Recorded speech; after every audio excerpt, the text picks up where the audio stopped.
Impressionist photography is about capturing a scene's essence rather than its precise details. It's about mood, movement, and light, qualities that make it expressive but also challenging when it comes to composition. How do you create a strong visual structure when edges are blurred, colors flow into one another, and details dissolve into abstraction? To answer this, let's take a step back in time. Impressionist painters like Monet and Renoir broke away from rigid rules, focusing instead on light, color, and atmosphere. Their revolutionary approach continues to inspire photographers today, transforming how we see and compose images. Today, we will explore how photographers can apply these principles to create compelling images that dance between reality and dreams. But here is our challenge. How do we create strong compositions when everything in our frame is deliberately soft and dreamy? Let's discover how to find structure within the softness. Before we discuss specific techniques, let's understand what makes photograph impressionist. Unlike traditional sharp, detailed images, Impressionist photography embraces softness and abstraction. We are not just taking out-of-focus photos.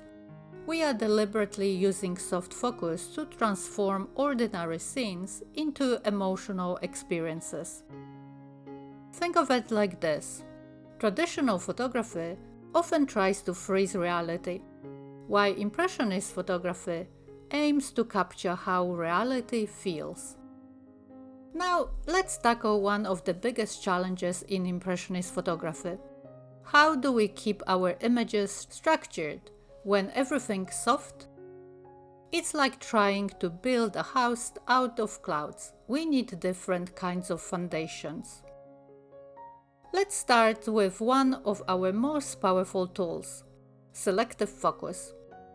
In traditional photography, we often use sharp focus to direct attention. In Impressionist work, we use varying degrees of softness. Watch what happens as I photograph these flowers. I am creating layers of softness by using a wide aperture and focusing selectively. The nearest flowers are recognizable but soft, while the background dissolves into pure color and light. The key is maintaining enough structure to guide your viewer's eye.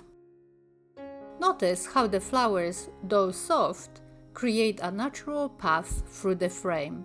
We don't need sharp edges to create leading lines. We can use light, color, and tone instead.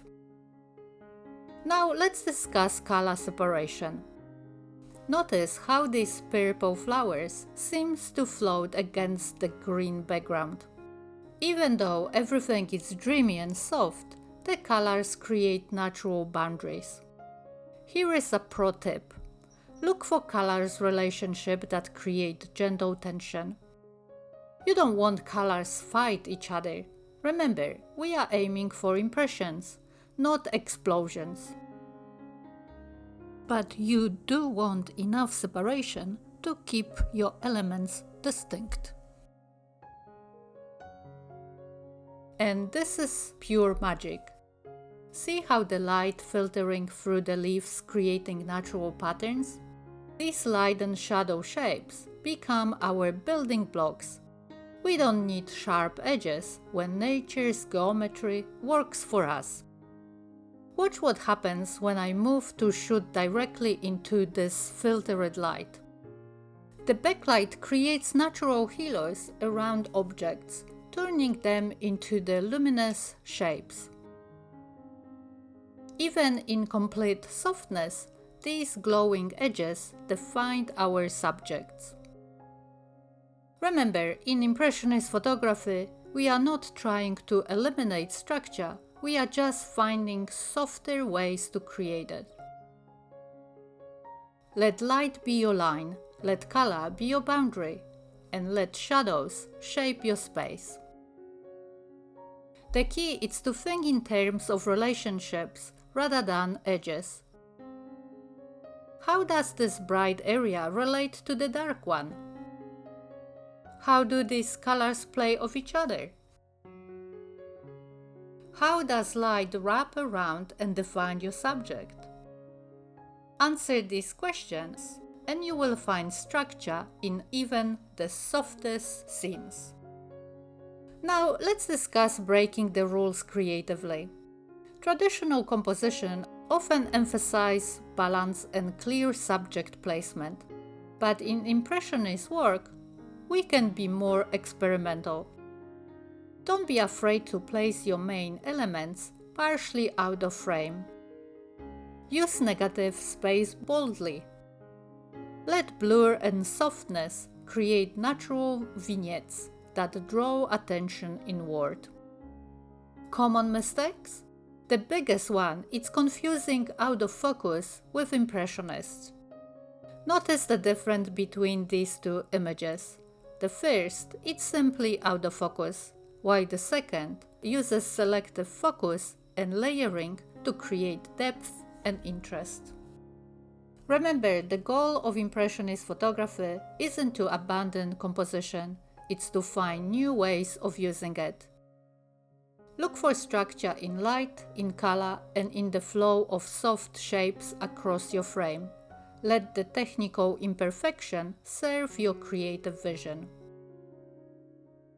Let's put everything we've learned into practice with one of my favorite subjects, a ballroom dance floor in full motion. This is where Impressionist photography truly comes alive. Now, your first instinct might be to freeze every detail, the elegant posture, the flowing gowns, the precise footwork. But watch what happens when we step away from that instinct. I am framing my shot so that the dancer's sweeping movements flow diagonally across the frame. The dancers aren't just subjects anymore. They are becoming brushstrokes in our visual story. I am using a slower shutter speed, just enough to capture that beautiful motion blur as the dancers glide and turn. We are not just capturing a pose, we are capturing the energy of the dance itself. Look at the difference. A traditional shot might show a crisp moment, but it can feel static. Our Impressionist version? It sways, it twirls. The blurred gowns and trailing hands create a sense of movement that pulls you into the scene. Now, watch how the lighting plays into our composition. Instead of trying to balance everything perfectly, we are going to use the contrast. We are not just photographing dancers, we are capturing the dance itself, the interplay of light, movement, and emotion. Notice how the eye naturally follows the swirls of fabric and the sweep of the dancer's motion. That's the power of embracing fluidity. By letting go of perfect stillness, we create an image that feels true to the experience of watching the dance unfold. Don't be afraid to experiment. Try different angles, adjust your shutter speed, pen with the dancers. Each choice reveals a new layer of grace and energy within the scene.